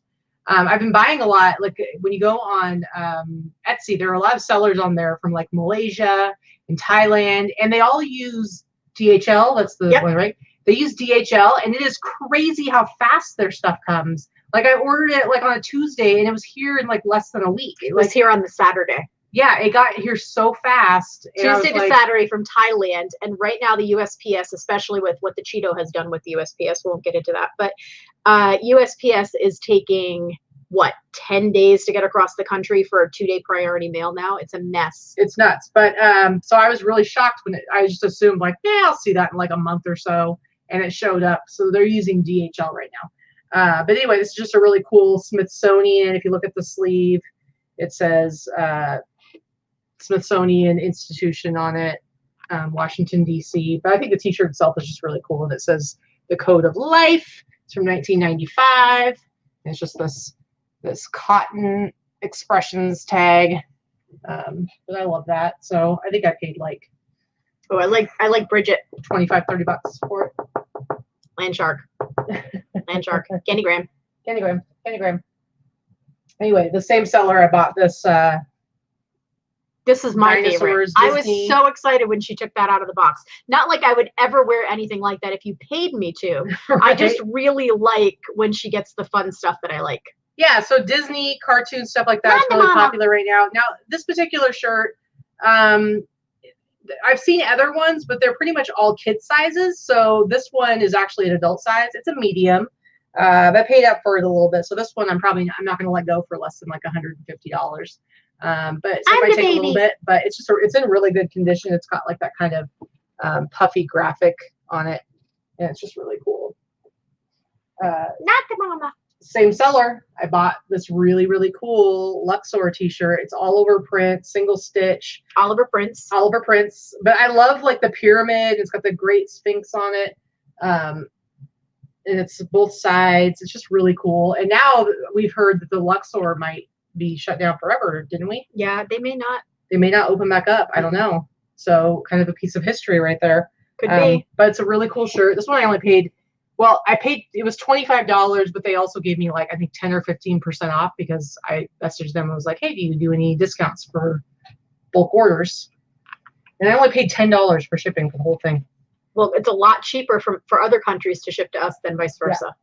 So Greg says, I love his work, Oliver Prince. I know, right? So has anybody else been getting these awful spam messages on eBay about, hi, my friend, I try to pay through PayPal and the same bank account and blah, blah, blah, blah. It's always like a super fake long message. And they send you an offer on an item that has best offer, but the offer is for the exact purchase price. You know, it's a scam, right? Just by the way, just delete it. Yeah. But it happens all the time. It's usually from another country. I don't know what the problem is, but I don't know. So I picked up this shirt. I think I paid like $40 for it, but I want to sell it for like 100, 150 is my plan. It's not like based on any show or anything like that, but it says penny for your thoughts, nickel for your neck. And it's got this vampire on it, and it's dated 1991. But what's really cool about this, if you go on my my eBay or my Etsy and find this listing, it actually glows in the dark, and the glow in the dark part is so bright. Like sometimes I find vintage glow in the dark t-shirts and the glow still works, but it's not so bright. This one, it's crazy how bright it is. It looks really, really cool and just a great Halloween-esque t-shirt. So I'm hoping to be able to sell it. You'll sell it on the flea. Maybe on the flea. It's got a Fruit of the Loom tag, made in the USA. Just a really, really cool shirt. So this kind of stuff I've been picking up lately. Stuff that I think is interesting that maybe it's not readily available for other people. So how many more? 500, just a couple. Yeah, just a couple. And then this one is Judge Dredd t-shirt, 90s Judge Dredd t-shirt. This is the t-shirt from the seller who wouldn't answer me and let me pay for faster shipping. So I needed this a couple weeks ago on a Sunday, and it didn't show up until the following Monday, which is too late for me to actually have it for the virtual flea. I was annoyed, and then I got real mad, and I gave her a neutral. I couldn't do the better negative. Than me. I couldn't do the negative. I couldn't do it, but I did want her to know that it was not cool. So I did give her a neutral, and I did put in the feedback that she was not. I think I just said she wasn't responsive, or her communication skills were lax. So I don't know. Jen's in the chat. I haven't been to the strip. Did the Luxor reopen? I thought they didn't even reopen. Yeah, I don't know. Anyway, just a cool 1995. I was just trying to see if I could figure it out. I don't know. Judge Dredd t-shirt. I paid $45 for it. I intend to sell this for maybe $200. So it's my plan. I could be wrong, totally wrong, but that's my plan. So.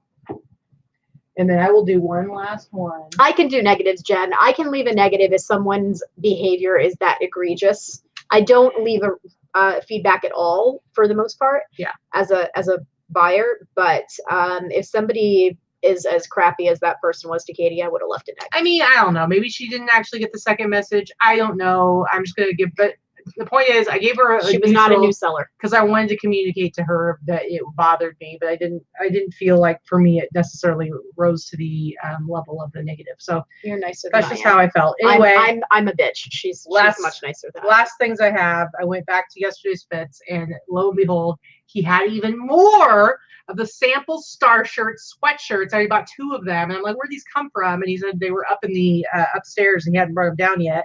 So of course I picked them up as well. They're these sample, the hand painted, airbrushed, screen printed, and this one's the Yellowstone one, so it's pretty cool.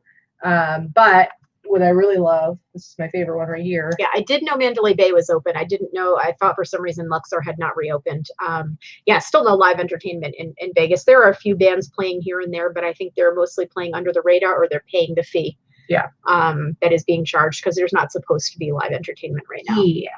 But this is the last one I'm going to show, and this one I was excited about because it's actually the Universal Studios Florida one. And again, these are all hand-painted, airbrushed, and screen printed. So every single one is unique, and they're samples. So it's like this one doesn't have the sample tag on it, but the other one does. So they're just really cool. They're just really cool from the 80s, from late 80s, early 90s. I think I paid like $50 a piece for these ones. And what are you going to sell them for? 40 or 50. I mean, I'll sell them for at least this one. I'll probably sell for like 150. The other one 100, because it's the Universal Studios stuff is really hot right now. So anyway, that's it. Okay, that's it. We still managed to do it all under about the same time frame. Yeah, I just had to talk really fast, and a lot of words came out. That's how fast talking usually works. A lot of words, a lot of extra words. Anyway, I'm still kind of like feel a little weird. My nostrils, everything's dusty. Dust. Everything's dusty. Yeah. Anyway, guys, thank you so much. So Jamie Brown asked, living in Vegas, how often pre-COVID do you go to the Strip? A couple times a year. If there's a specific show we want to go see, or we have friends in town that are visiting, like when Mo and Linda come, we'll go down there and have dinner with them or something like that. But us ourselves, we don't just go, let's go to the Strip. If you happen to live in Vegas, the reality is that you very infrequently are going to go to the Strip. It's for tourists, and there's nothing wrong with that. And we're grateful for tourists. That's why we don't pay taxes. But you know, and a lot of our friends work in the entertainment industry here. Our friend Jen right there, her husband is a musician in Vegas. Dana's husband is a musician in Vegas, as you all know Dana. So we just, yeah, people that live here only do the tourist thing with out-of-town friends, or if you're going to see a specific show. Yeah. Maybe once in a while I'll be like, hey, let's go and check this out. I like to go to the Bellagio and check out their the Flower, the conservatory every time they change it. I never stick to it, but I do like to do that. It's not because we're like too cool for school and we're just a bunch of townies. I just wanted to say we're townies. It's more just like when you too peoply. Well, when you live off Strip, then you have to like go and drive and deal with the traffic, and when it is normal and everything's open, you have to deal with the traffic and you have to deal with parking, and most of the places before anyway charge for parking, or you had to find the places that didn't charge for parking, and then you got it's just a pain in the ass. So yeah, it's like living near Disney. A lot of people don't go unless you have little small kids. You know, we're only 10 minutes from the airport. We're 10 minutes from the Strip. It's just we just don't go that much. Yep, and we can go to our local casinos. We have a really nice one right by us. And Jamie says it is peoply. It is peoply. And I agree with Greg. I prefer downtown. I like to go, if I'm going to go and hang out, I like to go to Fremont Street and hang out. It's, even though it's people, I prefer the white trash side of Vegas, and that's it's Fremont way cooler. Street. It is way cooler there. It's way more fun. It has history. It has more history. It's way more fun. It's got way cooler stuff. So yeah, so if we have friends in town, we're more likely to say like, hey, let's take you down to Fremont than we are to say we want to go. We wouldn't take them to the Strip unless that's where they really wanted to go. Anyway, so that's it, guys. We're gonna go get back to work. I got some listing to do. Please tune in on Wednesday for our show at 11 a.m. Pacific time. That'll be our Boss Up and List show, and we will be randomly drawing numbers. We're gonna do it on screen. 2 huge boxes of free inventory, free vintage inventory, valued at least $600 each box. So yeah, we're gonna do it on screen. I'll share the screen and do the little random draw to make it totally fair and transparent. And we'll be announcing those 2 winners during that show. And also, I'll post this in the Boss group, but tomorrow night, 6 p.m. Pacific time, I will be on the very first episode of Barry, aka Afro Vintage's new live interview show he's going to be doing every night, Monday through Thursday, on Instagram. So make sure you're following me, A Boutique for Him, and Barry, Afro Vintage, on Instagram. I will be talking, we're just going to be talking about vintage. And when we say vintage, we're talking about specifically streetwear stuff like t-shirts and stuff like that, the kind of stuff that we sell. So do I have to watch? You don't have to watch. You probably will. I know you.